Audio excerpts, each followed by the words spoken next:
You people always think you can talk your way out of anything, don't you? Judge Robert Harrison leaned back in his leather chair, looking down at the 16-year-old black girl like she was dirt on his shoe. His silver Rolex caught the light as he waved his hand dismissively. This is my courtroom. I've been on this bench for 30 years. Do you know how much my time costs? And you want to waste it playing lawyer? Scattered laughter from the prosecution side. A few people pulled out their phones to record. Zara Williams stood perfectly still, her voice quiet. Your Honor, I just want to defend my father. I have the legal right. Legal right. Harrison's lip curled. Sweetheart, go back to school. Let the grown-ups handle this. Bailiff, remove her. The bailiff stepped forward. Zara didn't move. State Bar Rule 3.03, Your Honor. I'm invoking it right now. The smile disappeared from Harrison's face. Have you ever had someone look at you like you were nothing and knew you had to prove them wrong? 72 hours earlier. The Williams family apartment was small but immaculate. Peeling paint on the walls, but every surface spotless. Law books stacked on the kitchen table next to a half-empty bottle of asthma medication. Zara Williams, 16 years old, stood at the stove making breakfast. Her 9-year-old brother Khalil sat wheezing at the table, inhaler in hand. She'd been doing this every morning for 3 years, ever since their mother died. Honor student, debate team captain, Harvard law application already submitted. Her father Marcus sat reviewing bills, his mechanic's hands moving slowly through the stack. 42 but looked older. 20 years running Williams & Son Repairs. Honest work. Fair prices. Never a complaint. The radio played in the background. Local business owner accused in auto theft scheme. Marcus Williams was found in possession of 3 stolen vehicles worth over $60,000. Marcus's coffee cup froze halfway to his mouth. The phone rang. 30 minutes later, Zara stood outside her father's shop watching police cars surround the building. Flashing lights, yellow tape, neighbors recording on their phones. Detective Brennan, white, mid-40s, cold eyes, led Marcus out in handcuffs. I bought those cars legally. Marcus's voice cracked. I have the titles. Sure you did. Brennan's smirk was ugly. We'll let Judge Harrison sort it out. He loves your kind of cases. The way he said your kind. Even Mr. Carter from the shop next door shook his head doubtfully. And Mr. Carter had known Marcus for 15 years. Zara felt something break inside her chest. At the county jail consultation room, Marcus sat across from his public defender. James Porter was 30-something, coffee-stained tie, eyes that hadn't seen sleep in months. He had 87 active cases. Porter flipped through the file without looking up. Mr. Williams, they have VINs matching stolen vehicles. Prosecutors offering 18 months. Take it. I didn't steal anything. I bought them from a guy named Jackson at an auction. Receipt? Business card? Cash deal. He had all the paperwork. Porter sighed. That exhausted sound of someone who'd lost before he started. Judge Harrison handles these cases. He's very strict, especially in election years. Without proof, you're looking at a 5-year minimum if we lose at trial. Zara noticed Porter's notes. The margin where he'd already written, please, 18 months. The missing witness statements. The coffee stains cover half the page. This man had already given up. What if we can prove the sales were legitimate? Zara asked. Porter looked at her, kind but hopeless. Sweetheart, that takes resources we don't have. Trials in 3 days. This is your father's best option. Marcus turned to Zara. She saw something she'd never seen in his eyes before. Defeat. Baby girl, I need you to take care of Khalil. You stay with Aunt Patricia. You finish school. You go to Harvard like your mama wanted. Promise me. His voice broke on the last words. Zara stared at her father through the plexiglass, at the public defender who'd quit before fighting, at the system that had already decided her father was guilty because of the color of his skin and the neighborhood where he lived. "You're not going away, Dad." When Porter left the room, she took the file folder, photographed every page with her phone, every document, every piece of so-called evidence. Outside the jail, she stood in the parking lot, alone, the autumn wind cold against her face. If the system wouldn't fight for her father, she would do it herself. She pulled out her phone and searched. How to defend someone in court. Khalil called. "Zara, where are you? I can't find my inhaler. She closed her eyes. Her little brother needed medicine. Her father needed a lawyer. Her family needed money they didn't have. And she was 16 years old with a smartphone and 3 days. But her mother's voice echoed in her memory from those final hospital days. "You're going to be somebody, baby. You're going to change things." Zara looked back at the jail building, at the tiny window where she knew her father sat in a cell. "Okay, Mama," she whispered. "Let's change things." She opened her phone again and typed, "Criminal defense lawyers near me." The first result made her stop. Professor Jamal Malik, retired civil rights attorney, community legal advocacy. Retired. That meant he might have time. She took a breath and dialed the number. Zara sat in her bedroom that night, laptop glowing in the darkness. Khalil slept across from her, breathing raspy. She'd been researching for hours. She typed, "Judge Robert Harrison. 30 years on the bench. Tough on crime reputation. Campaign donor list. Police union, district attorney's office." She found a news article from 6 months ago. "Judge Harrison sends message. Auto theft ring crackdown." His quote, "I won't let criminals use ignorance as an excuse. These people think they can steal and claim they didn't know. Not in my courtroom." These people. She found video footage. Harrison sentencing another black defendant. The man's mother sobbing in the gallery. "Your kind thinks you can con the system. 5 years. Your kind." Zara made a spreadsheet. Court records were public. 47 defendants in 3 years. 41 involved Detective Brennan. 39 convictions. Average sentence, 4.2 years. State average, 1.1 years. 44 defendants were people of color, all represented by public defenders, all convicted. This wasn't justice. This was a machine. Morning came. Zara walked to school. Mrs. Patterson, who used to babysit her, stood on her porch. Zara waved. Mrs. Patterson looked away. "Mrs. Patterson?" The old woman hesitated. "Your poor father. I always wondered how he afforded that shop expansion. He saved for years." "Mm-hmm." She walked away. Even her own neighbors had decided. At school, whispers followed her. Jasmine, her debate partner, her best friend since 6th grade, caught her at her locker. "Zara, my mom says I shouldn't be seen with you right now." "Jazz, my dad didn't do anything." "I know, but my mom's worried about how it looks." Jasmine walked away. The principal called her in during the 3rd period. "Zara, we need to discuss your scholarship application. This situation has created concerns. Harvard values character. The recommendation letter I was writing." He trailed off. Her Harvard dream. Disappearing. "Mr. Hendricks, he's innocent." "I'm sure. But perception matters. Let's revisit this once everything is resolved. After her father was convicted. After her future was destroyed." She left school early. At Mr. Carter's corner store, she tried to pick up Khalil's asthma medication. "I'm sorry, Zara. I can't extend credit. Not until your father's situation is cleared up. Khalil needs his medicine. I have my own family to think about." The prescription cost $240. The shop's account was frozen. She put it back and left. 6 days until Khalil's inhaler ran out.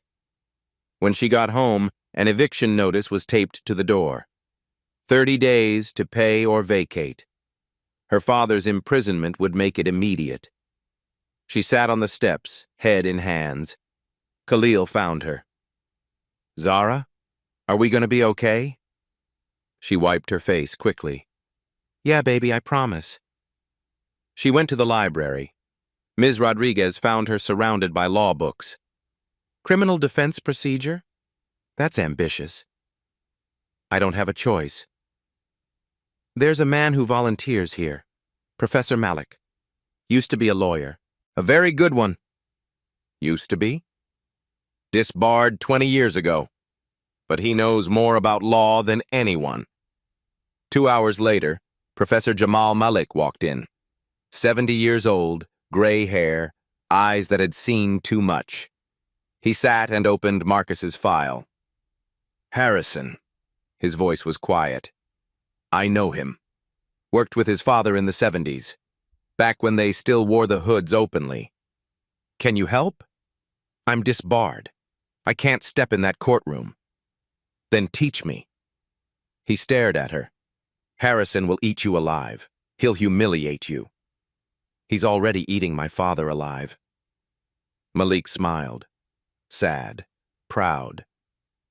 "You've got 72 hours. I can teach you everything. But that courtroom is Harrison's kingdom. Kings don't give up thrones willingly." "I'm not asking him to give it up. I'm asking him to do his job." He pulled out books. "Then we start now." That night at 2 a.m., Khalil woke up gasping. His inhaler was empty. Zara called 911. "Emergency room. 3-hour wait. Nebulizer treatment. Bill. $2,400. No insurance." A social worker pulled Zara aside. "If you can't provide stable housing and medical care, we may need to contact child services." Child services could take Khalil. Zara sat in the bathroom alone and punched the mirror. It didn't break. Her knuckles bled. She opened her mouth to scream. No sound came. The tears came. Silent. Violent. The door opened. Professor Malik stood there.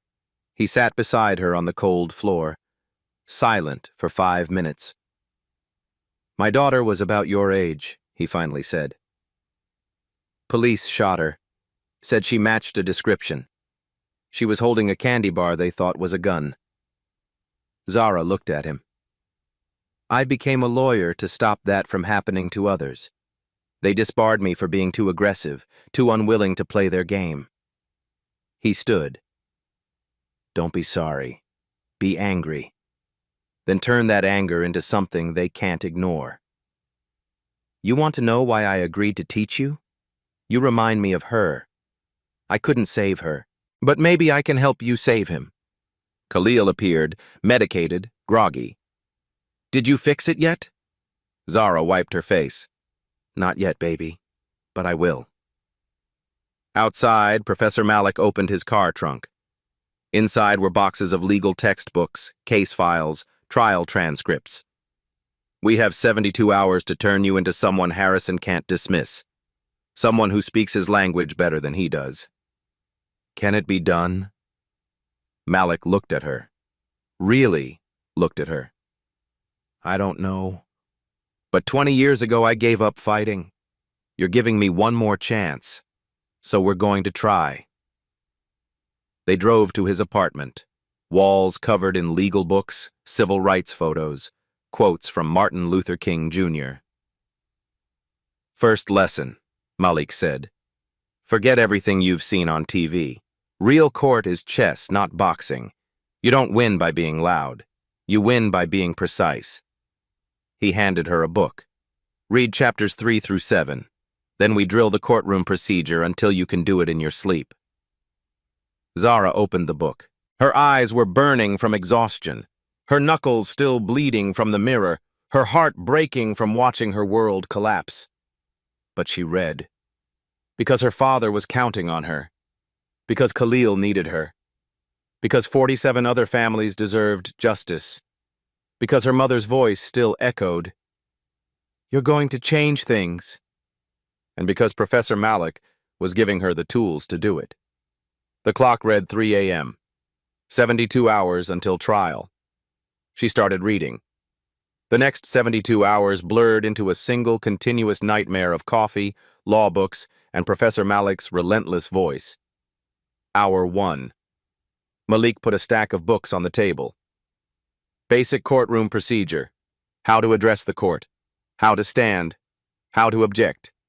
You think it's simple until you're standing there and Harrison's staring you down like you're an insect. Hour 5. Objection types. Hearsay, relevance, speculation, leading the witness. You need to know these in your sleep. When to use them, when not to. A bad objection makes you look stupid. Silence when you should object makes you look weak. Hour 12. Zara's eyes burned. Malik slapped the table. Again. Define hearsay. An out-of-court statement offered to prove the truth of the matter asserted. Exceptions? Present sense impression. Excited utterance. Statement against interest. Good. Again. Hour 18. Role play. Malik played Judge Harrison. He was terrifyingly good at it. Ms. Williams, are you wasting my time? Zara stood straighter. No, Your Honor. I'm exercising my client's constitutional right to— Wrong. Malik broke character. You're apologizing with your tone. He'll smell weakness. Again, confident, like you belong there. They did it 40 times. Hour 24. Cross-examination technique. You never ask a question you don't know the answer to. You lead them where you want them to go. Make them say what helps your case in their own words. Zara practiced on hypothetical witnesses until her voice went hoarse. Hour 30. Malik made her watch every video of Judge Harrison they could find. Study him, his patterns, his tells. They counted. Harrison interrupted women 3 times more than men. He sustained prosecution objections 85% of the time. Before harsh rulings, he always said, "I've been very patient." He hated long arguments. He's predictable, Malik said. That's his weakness. He thinks his patterns are authority. They're actually vulnerable. Hour 40. Building the defense. Zara mapped everything on Malik's wall. Red string connecting dates, names, places. When did Marcus buy the cars? May 30th at county auction. When were they reported stolen? June 15th, July 2nd, July 20th. The cars were sold before they were stolen. So how did they end up matching stolen vehicle reports? Zara asked. Malik stared at the timeline. Someone filed false reports, made it look like earlier thefts, framed the buyers. But why? Insurance fraud. Someone reports a car stolen. Insurance pays out. Car's already been sold to someone like your father. Police recover it. Original owner gets money. Buyer gets arrested. Officer looks like a hero. Detective Brennan. Maybe. But we need proof. Hour 55. Malik found the loophole. State statute buried in subsection 4B. Minors with extraordinary circumstance and attorney supervision could provide limited representation. I can file as a consulting advisor. Even though I'm disbarred, I can supervise you. It's a technicality. Harrison will hate it. But it's legal. Hour 68. Zara stood in front of Malik's mirror, wearing her mother's old blazer. The sleeves were too long. She looked like a child playing dress-up. Your mama would be proud, Malik said quietly. Will this work? I don't know. But you're going to walk in there and act like it will. Confidence isn't about knowing you'll win. It's about refusing to act like you'll lose. Hour 72. Dawn. Trial day. But first, they needed evidence. Malik drove them to the county auto auction. The clerk recognized the Vians immediately. Yeah, Jackson used to broker here. Stopped showing up about 8 months ago. Do you have records? The clerk pulled files. 3 cars. Sale dates all before the theft reports. Wait. The clerk frowned. These VINs were reported stolen after Jackson sold them. That's weird. How weird? Like someone re-VINed newer thefts to match older sales. Someone's running a frame job. Malik and Zara exchanged looks. Next stop, public records. Detective Brennan's arrest statistics. 90% arrest rate on auto theft, but only a 40% conviction rate. Many cases dismissed for evidence irregularities. He's sloppy, Malik said. Or he only goes after people who can't afford to fight back. Zara pulled up social media, searched Robert Jackson Jr., found him. Photos of Jackson with Detective Brennan at a police union fundraiser. Jackson's LinkedIn, former police impound lot employee. Fired 9 months ago for inventory discrepancies. The pieces clicked together. Jackson steals cars from impound, sells them to buyers like Marcus, reports them stolen after the sale. Brennan recovers them. Jackson and Brennan split insurance payouts. Buyers get arrested. Can't prove legitimate purchase. It's a system, Zara whispered. My father wasn't the first. And he won't be the last unless we stop it. Where's Jackson now? Probably fled. Nevada, maybe. So we have no witness, no hard proof linking Brennan. Malik looked at the evidence spread across his car hood. Auction records, timeline discrepancies, social media photos. We have reasonable doubt. We make the prosecutor defend a timeline that doesn't make sense. We make Brennan look incompetent or corrupt, and we pray Harrison cares more about his reputation than his friendship with Brennan. That's it? That's the plan? That's the plan. They drove to the jail for one last meeting with Marcus. He looked smaller somehow. The orange jumpsuit hung loose. 3 days in jail had aged him. Baby, you don't have to do this. I can take the plea. 18 months. You and Khalil stay with Aunt Patricia. You go to Harvard. 2 years, Dad. Khalil needs you. I need you. You need your future, not to throw it away defending me. Zara opened her briefcase, showed him everything, the auction records, the timeline, the Jackson-Brennan connection. Marcus stared at the papers. His hands started shaking. They set me up. Yeah. And tomorrow we prove it. Marcus began to cry, 42 years old, crying like a child. Your mama always said you were going to change the world. I just didn't think it'd start with saving me. They held hands through the plexiglass separator. You saved me every day of my life, Dad. Tomorrow is just payback. The guard called time. Marcus stood slowly. Zara, win or lose, I'm proud of you. You know that, right? I know. Your mama's watching. She's so proud, too. Zara couldn't speak, just nodded. She walked out into the night. The courthouse silhouette loomed in the distance, dark against the city lights. Malik waited by the car. You ready? Zara looked at the courthouse, thought about Harrison's smug face, Brennan's smirk, the 47 families destroyed by this system. Her father is in that cell, Khalil at home with an inhaler running on fumes. She thought about her mother's last words. Change things. No, she said honestly. But let's do it anyway.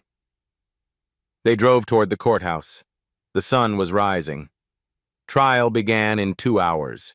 Zara Williams, 16 years old, was about to walk into Judge Harrison's kingdom and challenge a king. 7 a.m. Courthouse steps. Zara and Malik arrived early, the building still quiet. Zara reviewed her notes one last time, hands trembling despite the coffee. Malik went to get more caffeine. They had 90 minutes. Footsteps behind her. James Porter, the public defender, walked up the steps. He looked worse than before, eyes red, suit more wrinkled. Zara, I heard what you're trying to do. I'm not backing down. I'm not asking you to. He pulled a manila folder from his briefcase. I'm giving you this. She took it. What is it? I've been tracking Judge Harrison's cases for 3 years. Thought I was paranoid. Thought I was seeing patterns that weren't there. His voice was quiet, ashamed. But you noticed it too. So maybe I'm not crazy. Zara opened the folder. A spreadsheet, detailed, meticulous. 47 defendants over 3 years, 41 involving Detective Brennan, 39 convictions. Average sentence 400% higher than state average, 94% defendants of color. Why didn't you use this? Zara asked.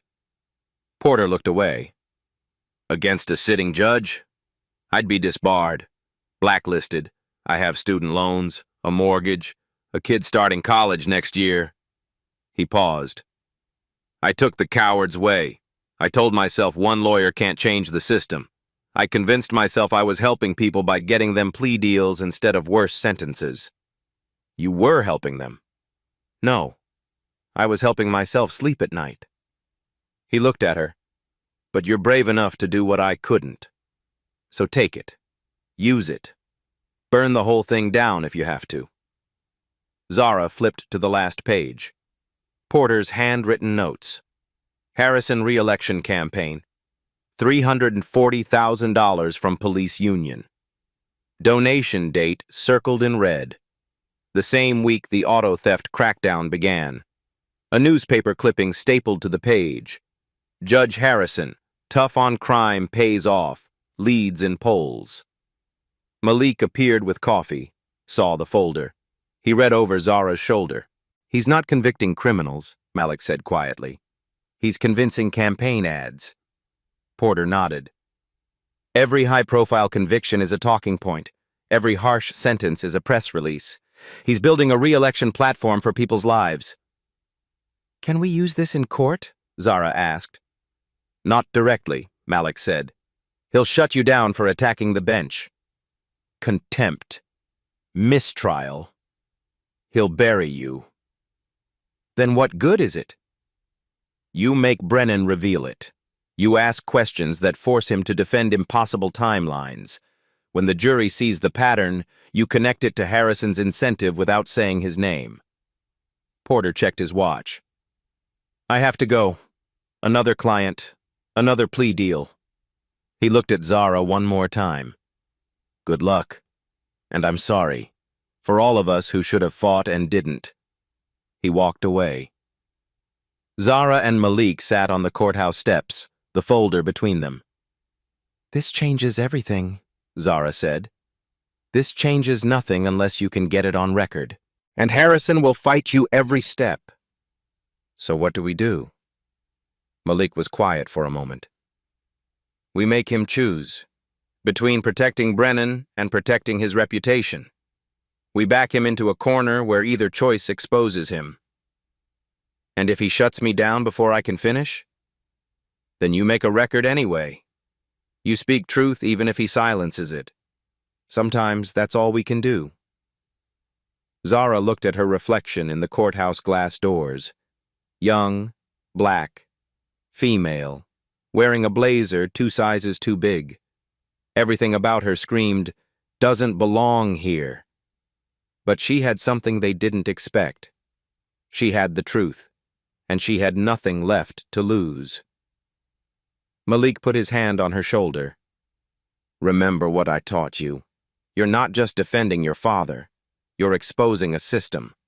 They'll fight back hard, but you've already won just by standing up. I need to actually win, though. Then let's go take his kingdom. The courthouse doors opened. Time to walk into the arena. The courtroom doors opened. Every head turned. Zara walked down the center aisle, Malik beside her. The gallery was packed. Reporters in back, neighbors who'd stopped speaking to her, all staring. Whispers erupted. That's the daughter? She's really defending him? This is embarrassing. District Attorney Rebecca Carter sat at the prosecution table. Early 40s, sharp suit, sharper eyes. She glanced at Zara and smirked. Leaned to her assistant. 20 minutes. This'll be over. Marcus was brought in. Orange jumpsuit, hands cuffed. He saw Zara and his face crumpled. Mouthed, "You can still stop this." She shook her head. "All rise." Judge Harrison entered. Black robe, silver hair is perfect. He moved like a man who'd never been questioned. "Court is in session. State versus Marcus Williams." He glanced at the defense table. Double take. Eyes narrowed.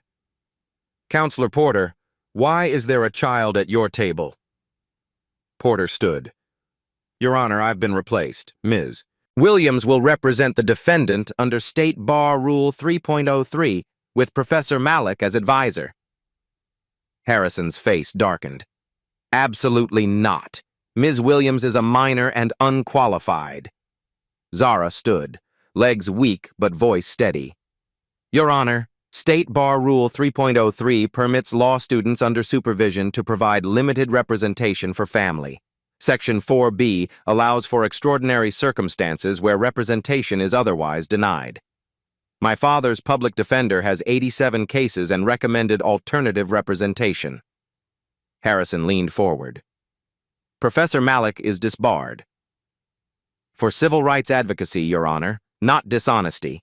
State bar guidelines allow disbarred attorneys as consulting advisors in limited representation, provided they don't address the court directly. I'm within the law." Murmurs swept the gallery. Chen stood. "Your Honor, this is mockery. A child playing lawyer. We shouldn't allow this circus." Zara turned to her. "I'm 16, Ms. Carter." "The same age Claudette Colvin was when she challenged bus segregation. Age doesn't determine justice." Applause erupted. Harrison slammed his gavel. "Order! Ms. Williams, that was inappropriate." "I apologize, Your Honor. I'm establishing my legal standing. I know the statute. I can still deny this if it's not in the defendant's best interest." Malik whispered to Zara. She straightened. "Your Honor, if you deny my representation, I'll file an immediate appeal citing Sixth Amendment denial of counsel. That requires a stay of proceedings, delaying trial 6 months. My father remains in custody. My family loses our home." Harrison's jaw tightened. Temple muscle twitched. Silence stretched. "Fine. But one misstep, Ms. Williams, and you're removed and held in contempt, understood?" "Yes, Your Honor." "Ms. Carter, opening statement." Chen walked to the jury with practiced confidence. "Ladies and gentlemen, this case is simple. 3 stolen vehicles worth $62,000 were recovered from the defendant's shop. VINs matched police reports. Mr. Williams claims legal purchase but has no receipts, no documentation, and the seller vanished." She showed photographs. 3 cars. VINs highlighted. "The defense will confuse you with conspiracy theories, but the facts are clear. Defendant possessed stolen property. That's sufficient for conviction. Find Marcus Williams guilty." She sat. Harrison looked at Zara. "Ms. Williams, your opening." Zara walked to the jury. 12 faces. Some are skeptical. Some are curious. Some are dismissive. She breathed. "My father is a mechanic. 20 years serving this community. Fixed cars for single mothers who couldn't afford dealerships. Helped elderly neighbors. Never a complaint. Never a lawsuit. Never accused of dishonesty." Pause. 3 months ago, he bought 3 vehicles at a county auction through licensed broker Robert Jackson. Received title transfers, paid fair value with documented bank transactions, registered with DMV. She showed auction receipts on a poster board. Then weeks later, those same vehicles were reported stolen, not before he bought them, after. Let it sink in. The question isn't whether my father possessed reported stolen vehicles. The question is, were they stolen when he bought them? If not, who reported them stolen afterward, And why? Jurors leaned forward. Prosecution wants you to believe my father's a criminal. I'll show you he's a victim. The real criminals framed him. Harrison cut in. Ms. Williams' accusations require evidence, which I'll provide, Your Honor. I'm outlining defense theory, which is my right. Harrison looked annoyed but silent. Zara returned to her seat. Chen called her first witness. The state calls Officer Davis. A uniformed officer took the stand. White, 30s, nervous. Chen asked, Officer Davis, when were these vehicles reported stolen? June 15th, July 2nd, and July 20th. And when will it recover? August 10th at the defendant's shop. Thank you.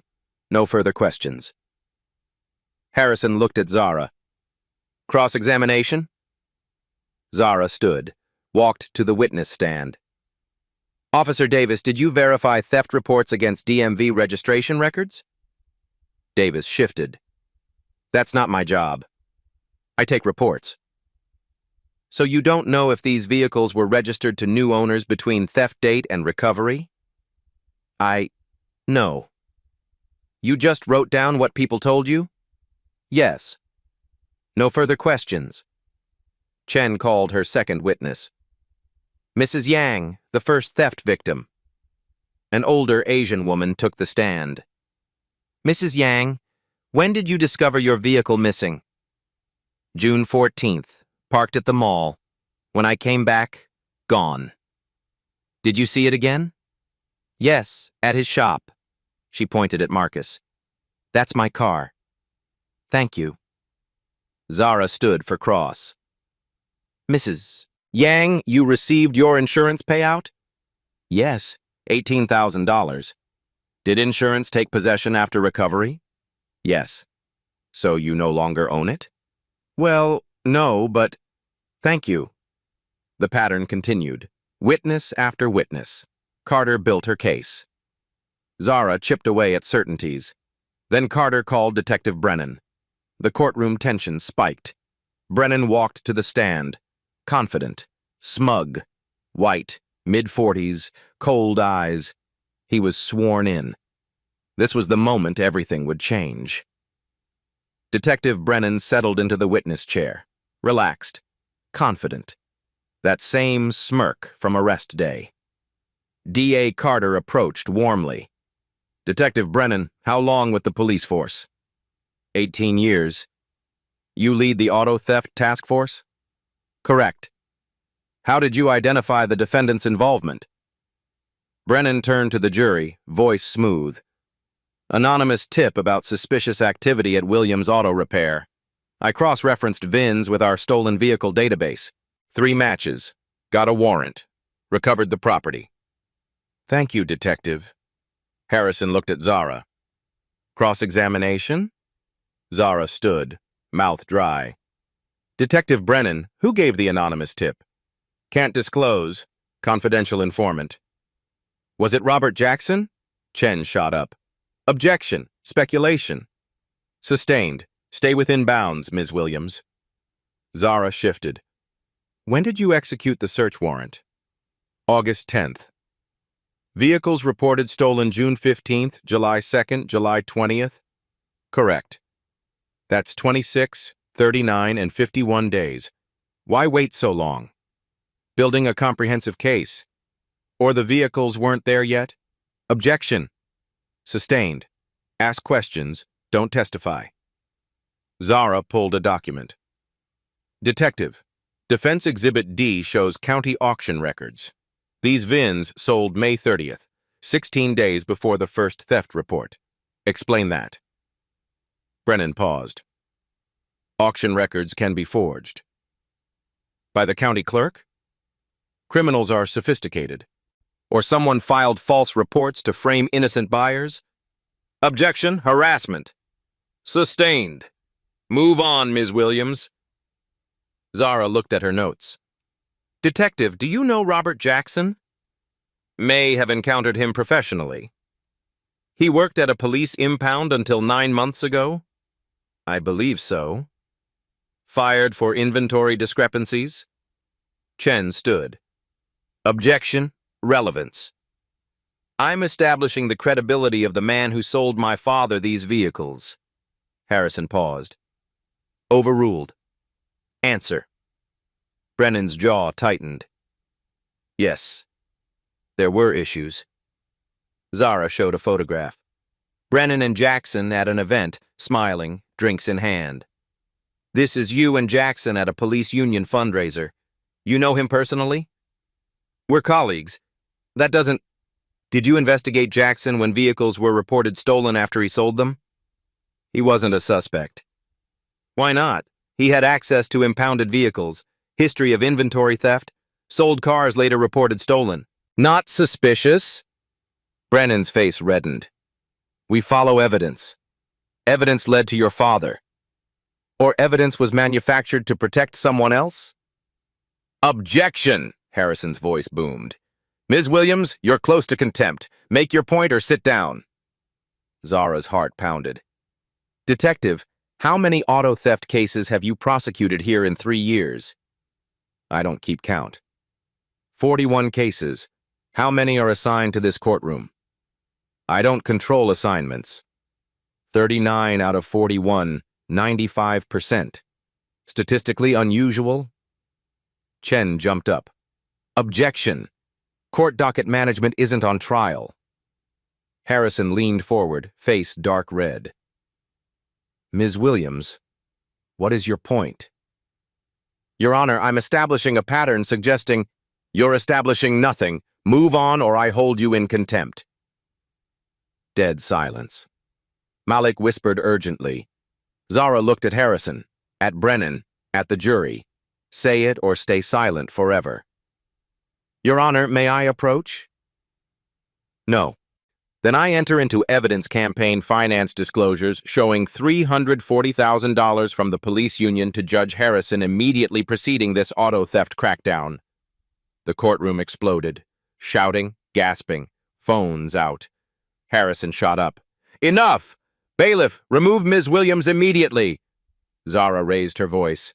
I'm exercising my client's Sixth Amendment right to expose corruption. You're in contempt, bailiff!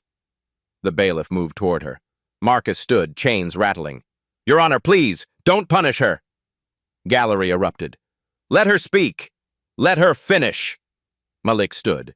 Judge Harrison, you can silence her, but the record exists.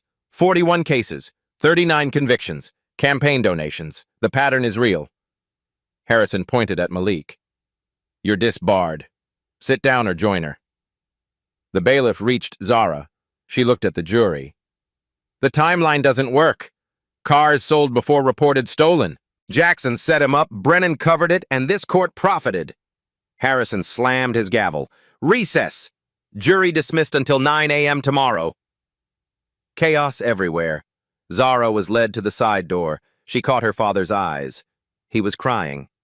She mouthed, Trust me. The door closed. She was taken to a holding cell. Concrete walls, metal bench, fluorescent buzz. She sat alone in silence. Had she just destroyed everything? Lost the case?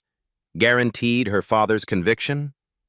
Or had she done the only thing that mattered? Told the truth. 30 minutes later, Malik appeared outside the cell bars.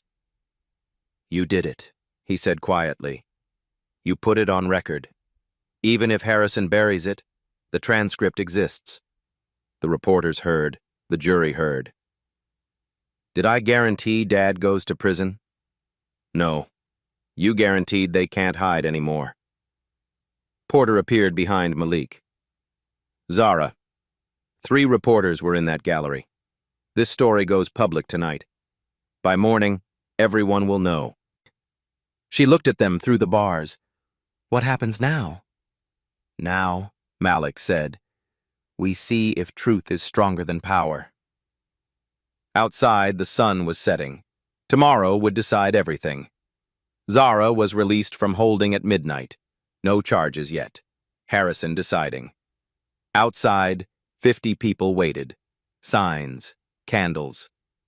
Justice for Marcus. Let her speak. Strangers, her community. standing in the cold. Her phone buzzed all night. Social media is exploding, video clips from court. Her voice. This court profited from it. Hashtag trending. Hashtag justice for Marcus. By dawn, news vans surrounded the courthouse. Zara arrived at 8 a.m. Crowd tripled. Reporters pushed microphones. Do you stand by your accusations? She kept walking, Malik beside her. The courtroom was packed beyond capacity. People against walls. Chen looked tense, kept checking her phone. Marcus brought in, pride and terror in his eyes. All rise. Harrison entered, older, tired, angry. Court is in session. Heavy silence. Harrison stared at Zara. Ms. Williams, I should hold you in contempt. Should ban you from this courthouse. Should fine you. Pause. But I won't. I've reviewed your evidence. 3 state bar ethics committee members called last night. I will not have this court accused of suppressing truth. The courtroom held breath.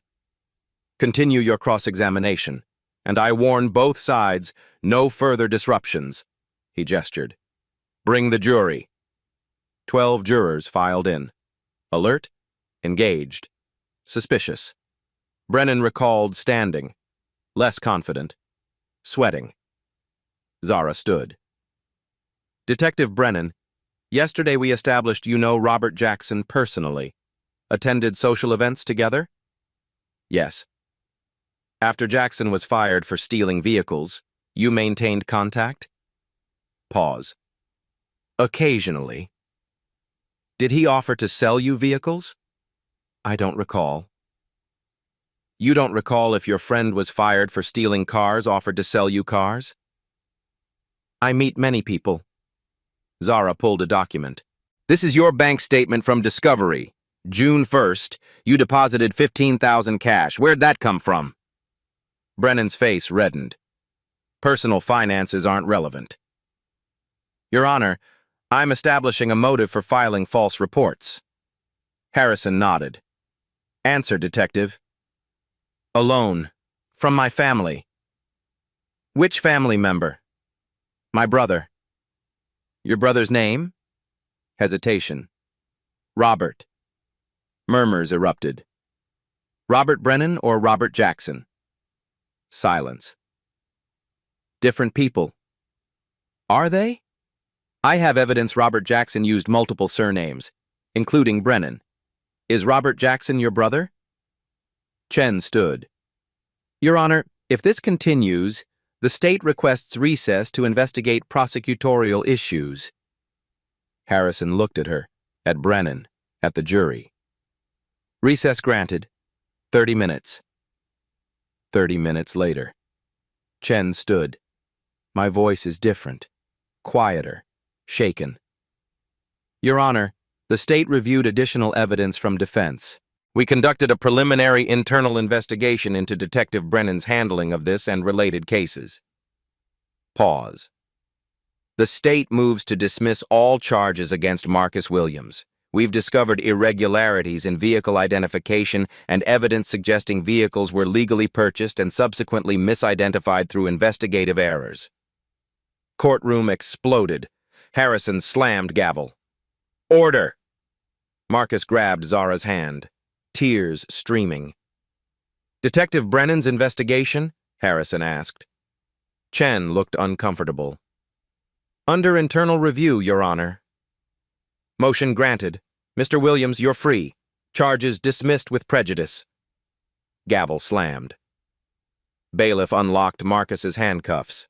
He pulled Zara into his arms, both sobbing, but Zara pulled back. Your Honor, may I address the court? Harrison looked surprised. Ms. Williams, you've won. Your father's free. My father isn't the only victim.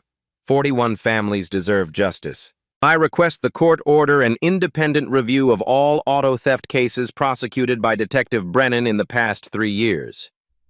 Silence. Harrison stared at this 16-year-old girl who'd beaten his system. Long pause. Granted. The court will order a full independent review. He looked at her. Something shifted in his face.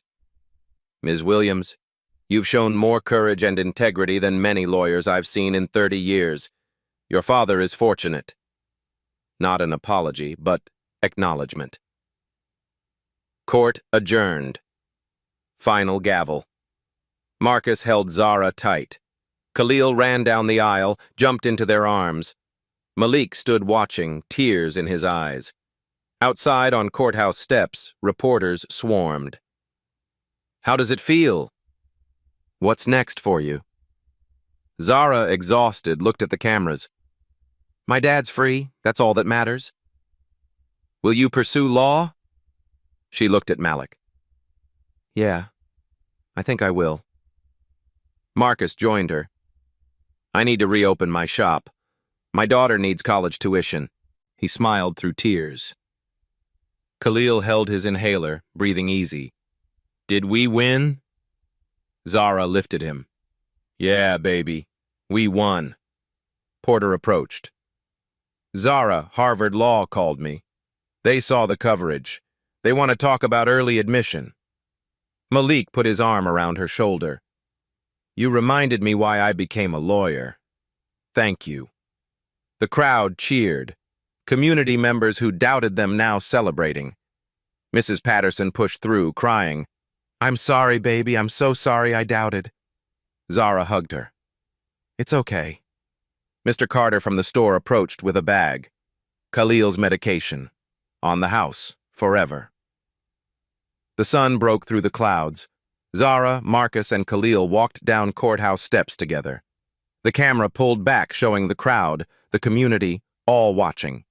A family restored. A system exposed. A girl who refused to be silent. Justice, imperfect and hard-won, had prevailed. 6 months later.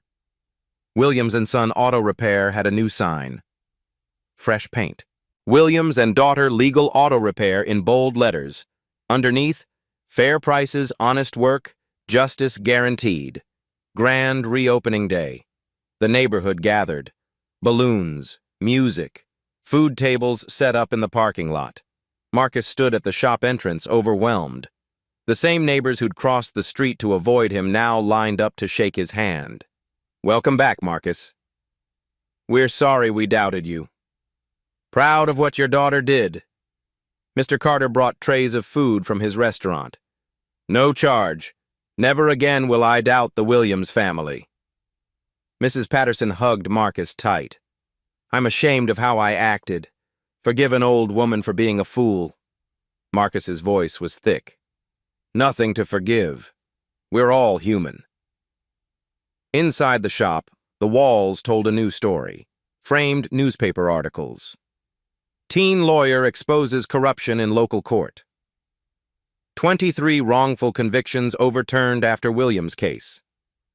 Judge Harrison announces retirement amid ethics investigation. Detective Brennan arrested on fraud charges. Robert Jackson extradited, faces 15 counts. The system had been forced to answer. Malik stood examining the articles, hands in pockets. Zara joined him. You did this, he said quietly. We did this. No. I taught you the procedure. You had the courage. On the shop counter sat Zara's Harvard Law acceptance letter. Early admission. Full scholarship. They'd called it Extraordinary Circumstances Admission for applicants who've demonstrated exceptional commitment to justice. Jasmine approached, nervous. Zara, I know I wasn't there when you needed me. I was scared and selfish and... Zara hugged her. You're here now. That's what matters. Principal Hendricks arrived, looking uncomfortable. He handed Zara an envelope. Your recommendation letter. I wrote it 6 months ago. I'm sorry I let fear guide me instead of integrity. Zara took it. Thank you, Mr. Hendricks. Khalil ran through the crowd, breathing easy. No more wheezing. Health insurance reinstated, medication covered. He wore a t-shirt that said, My sister's a hero. He tugged Zara's sleeve. Can I tell people the story? Which part? The part where you made the mean judge be quiet. She laughed. Sure, baby. A news van pulled up. The reporter who'd covered the trial approached. Ms. Williams, can we get a statement? You've become something of a symbol. Young people across the country are talking about your case. Zara looked at her father, at Malik, at her community.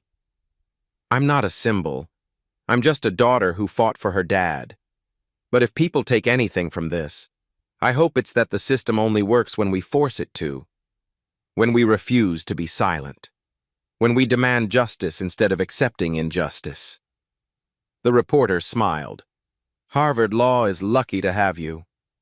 I'm lucky to have Harvard, and luckier to have my family. As the sun set, the crowd thinned. Marcus locked up the shop. The four of them stood together. Marcus, Zara, Khalil, and Malik. You know what your mama would say right now? Marcus asked. What? I told you so.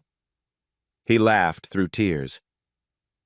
She always said you'd change the world. I just changed our world, Dad. That's how it starts. Malik handed Zara a wrapped package.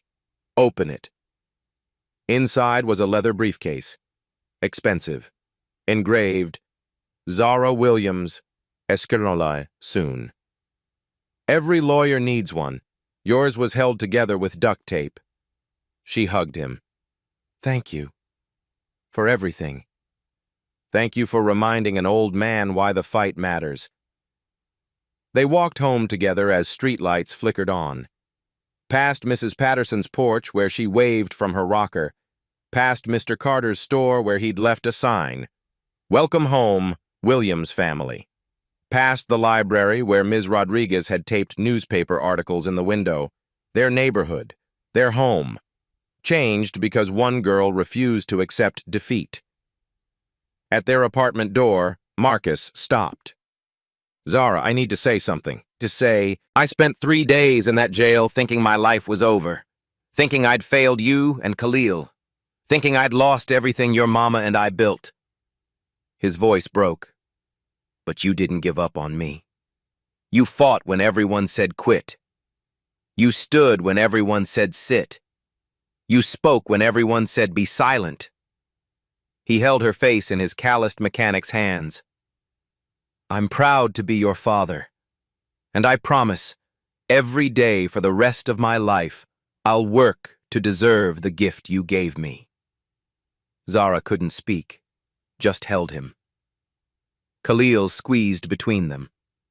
Group hug! They stood there, the three of them, holding each other in the doorway. A family that had been broken, now whole again. That night, Zara sat in her bedroom. 6 months ago, she'd researched here desperately, trying to save her father with nothing but hope. Now everything was different. Harvard acceptance letter on the wall, Malik's briefcase on her desk. Her mother's blazer fitted perfectly. She held a photo of her mother in the hospital bed, smiling weakly. We did it, Mama. Marcus appeared. Ready for Harvard? Scared. Good. Fear means you care. He handed her a worn book. Your mama's law textbook, from when she dreamed of being a lawyer. Inside her mother's handwriting, the law isn't just words, it's a weapon. In the right hands, it can free anyone. Tears fell. Khalil ran in. People are talking about you online. Comments everywhere. She inspired me to apply to law school. I was giving up. Then I saw her story. My daughter wants to be a lawyer now. Zara looked out her window. Same streets, different world. One person standing up had changed everything. She thought about 41 families getting justice. Mothers seeing sons freed. The system was forced to answer. About Malik's last fight. Her father is sleeping free. Khalil breathing easy. About everyone watching who felt powerless. Everyone was told to be quiet. Zara Williams was 16 when she proved the truth doesn't need permission. Justice doesn't care about age or race or power. It only needs courage. Sometimes all it takes is one person saying, "Not today." She opened her laptop. How to prepare for Harvard Law School. Smiled. Her mother was right. She would change the world. This was just the beginning. Have you ever fought for what's right when everyone said quit? Zara did. 16 years old, 3 days, pure courage. She won because she refused to accept that justice belongs only to the powerful. Your fight might not be courtroom, maybe work, school, community, same principle. Truth doesn't need permission. Justice needs someone willing to stand. What injustice will you challenge? Share your story below. When did you fight for right? If this inspired you, share it. Someone needs to hear it. Like if you believe justice is worth fighting for. Subscribe for more stories of ordinary people doing extraordinary things. Remember, you're more powerful than systems designed to silence you. Be brave enough to use that power. The world waits for your voice. What will you say? What will? At Black Voices Uncut, we don't polish away the pain or water down the message. We tell it like it is because the truth deserves nothing less. If today's story spoke to you, click like, join the conversation in the comments, and subscribe so you'll be here for the next Uncut Voice.